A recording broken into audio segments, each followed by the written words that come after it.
தனது குழந்தையுடன் நின்று கொண்டிருந்த பெண் அடுத்து கூறியதை கேட்டு அந்த முகம் காட்டா வாலிபர் அதிர்ந்து போனார். இறுதியில் அவர் என்ன செய்தார் என்பதை பாருங்கள். என் பேரு கவிதா. என்ன வேலை பாக்குறாரு? ஒரு செக்ரட்டரி வேலை பாக்குறாரு சார். எங்க அவரு எங்க இருக்காருன்னு ஒன்றும் சொல்ல மாட்டேங்காங்க.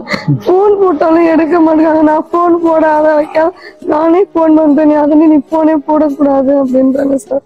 வீட்டுக்காரேவா? ஆமாம் சார். உங்களை பாக்கலையா? அந்த மிஸ் சொன்னாங்க இந்த மாதிரி ஒரு அக்கா பிரெக்னெண்டா இருக்காங்க. பிரெக்னெண்டா இருக்கீங்களா நீங்க? 6 மாசமா இருக்கேன் சார். மாசமா இருக்கீங்க? அழாதீங்க அக்கா, மாசமா இருக்கிறத கண்ணீர் விடக்கூடாது. அழாதீங்க, முதல்ல அழாம. எனக்கு வீட்டு வாடகை கொடுக்கணும், 2 மாசம் வாடகை, தண்ணி காசு எல்லாம் கொடுக்கணும். வீட்டுல மல்லிகை எதுவுமே வாங்கி போட்டேங்க சார். போன் போட்டாலும் எடுக்க மாட்டேங்க. ஸ்கூல்ல தான் வந்து சாப்பிட்டு இருக்கீங்க சொன்னாங்க. ஸ்கூல் சாப்பாடு தான் சார் சாப்பிட்டு இருக்கேன். நான் லஞ்சு பெல்லுக்கு போய் தம்பி வாங்கிட்டு வந்து வச்சிருப்பாங்க, நான் போய் வாங்கி சாப்பிட்டுக்கேன். ஒவ்வொரு நேரம் நீங்க வராதீங்கம்மா ஸ்கூலுக்கு, சிஸ்டர் பார்த்தாங்கன்னா என்ன எதுவும் தப்பா நினைச்சிருவாங்க அப்படின்னு சொல்லி சத்தம் போடுவான் சார். பட்னியா ஒவ்வொரு நேரம் படுத்துருவேன் நானு. லவ் மேரேஜ் பண்ணீங்களா? ஆமா சார். நீ விட்டுட்டு போயிட்டாங்க. சாப்பாடு கஷ்டப்படுறீங்க. பையன் இருக்கான், அவன் பாருங்க, அவன் வந்து நீங்க அழுதீங்க அவனும் மனசு கஷ்டப்படுவான். சரியா? அவனே எனக்கு ஆதரவு சொல்லுவான் சார். போனா போட்டோம், இந்த நல்லா படிக்க வைங்க, நான் உங்களை பாத்துக்கிறேம்மா அப்படின்னு சொல்லுவான் சார். எனக்கு அவன் ஒரு தினம் சார் ஆதரவா இருக்கான். இந்த பையனுக்காண்டிதான் சார் நான் இருக்கிறேனே.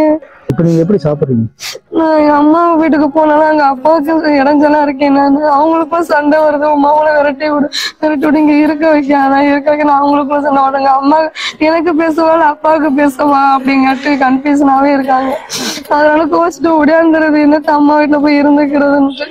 ஒவ்வொரு டைம் போய் அவங்களுக்கும் சண்டை வந்துகிட்டே இருக்கும். அதனால சென்னு வந்து இங்கே இருந்துக்கிறது, பட்னியா இருந்தாலும் பரவாயில்ல அப்படிங்காட்டு. நல்லா இருங்க. என்ன சொல்யூஷன் சொல்றது எனக்கு தெரியல. வீட்டுக்கார விட்டுட்டு போயிட்டாரு, இன்னைக்கு சாப்பாடு கஷ்டப்படுறீங்க.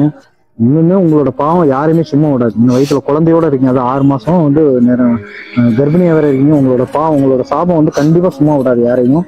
அது நான் எல்லாருக்குமே சொல்லிக்கிறேன். அதனால நீங்க முதல்ல கண்ணீர் விடாதீங்க. ஏன்னா நீங்க ஆறுதலா அவனுக்கு இருக்கணும். சரியா? நான் ஆதரவா இருக்கிறேமோ, என்ன படிக்க மட்டும் வைங்கம்மா, உங்களை நான் பாத்துக்கிறேம்மா, கண்ணு கலங்காமா.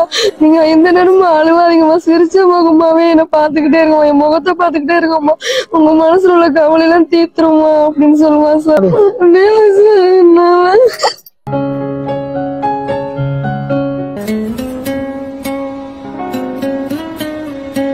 நம்பி வந்ததுக்கு இப்படியே சார் கழுத்தா இருக்கணும். அதான் காஞ்சி பாருங்க, நம்பிக்கை துரோகம் யார் விளைவிச்சாலும் அவங்க நல்லா இருக்க மாட்டாங்க. கமலேஷன் எதனா படிக்கிறா? அம்மாவை நல்லா பாத்துக்கணும். அம்மா எவ்வளவு கஷ்டப்படுறாங்க பாத்தியா? எவ்வளவு கஷ்டப்படுறாங்க, நிறைய கஷ்டப்படுறாங்கல்ல.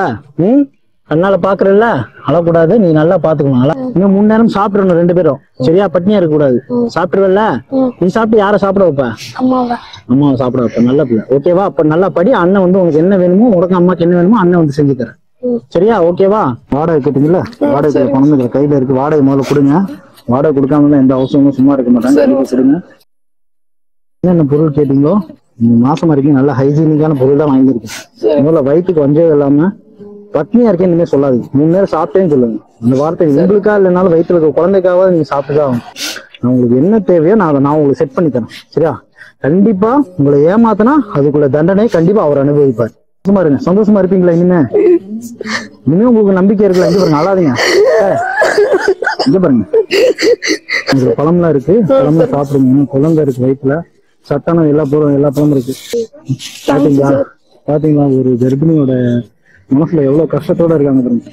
நம்பி வந்ததுக்கு நீ விட்டுட்டு போயிட்டாரு. ஒரு நேரம் சாப்பாட்டுக்கு நீ கஷ்டப்படுறாங்க. ஸ்கூல்ல போய் சத்துணவு சாப்பாடு சாப்பிட்டு இருக்காங்க. இந்த மாதிரி தயவு செய்து இந்த வீடியோ அவங்க வீட்டுக்காரர் பார்த்தா கூட பாவமா இருக்கு. அவங்க 2 பேரையும் பாக்குறதுக்கே பாவமா இருக்கு. இதை வச்சு நீங்க நிம்மதி இருந்துருவீங்கல்ல?